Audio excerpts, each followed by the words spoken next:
بسم اللہ الرحمن الرحیم۔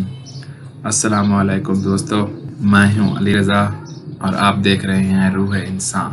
آج کا ہمارا ٹاپک ہے امام علی علیہ السلام کی خدمت میں ایک شخص آیا اور دست ادب کو جوڑ کے عرض کرنے لگا، یا علی، چھپکلی کو مارنا ثواب ہے یا گناہ، اور گناہ ہے تو کیوں؟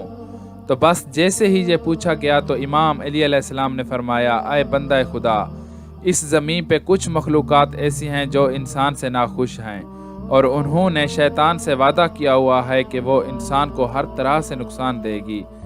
ان میں سے ایک چھپکلی ہے اور اس خاندان سے جڑی مخلوقات ہے، تبھی اس کو مارنا گناہ نہیں۔ تو اس نے کہا، یا علی، آپ نے فرمایا کہ اس خاندان نے انسانوں سے دشمنی کی اور شیطان کی بیعت کی، تو بس یہ کہنا تھا۔ تو امام علی علیہ السلام نے فرمایا، اے بندہ خدا، آدم علیہ السلام کی خلقت سے لاکھوں سال پہلے چھپکلی کا خاندان اس زمین پہ وسیع تعداد میں رہتا تھا، اور وہ دن با دن بہت زیادہ بڑا ہونے لگا، اور یہاں تک کہ اس زمین کو دوزخ کی مثل بنا دیا۔ یہاں اس خاندان نے اتنا ظلم کیا کہ اللہ نے زمین پہ عذاب نازل کر دیا اور اس نسل کو ختم کر دیا، سوائے کچھ کہ وہ بچے جو بہت چھوٹے تھے وہ زمین، غاروں اور پانی میں چھپ گئے۔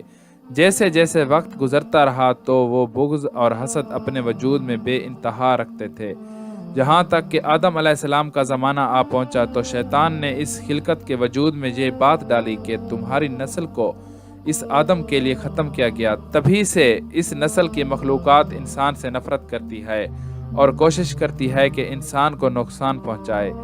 یہ واحد خلقت ہے۔ جب نمرود نے اللہ کے نبی ابراہیم علیہ السلام کو آگ میں ڈالا تو ہر جانور اس آگ بجھانے کی کوشش میں تھا، لیکن یہ واحد جانور تھے جو خوش ہو رہے تھے اور آگ کو بھڑکا رہے تھے۔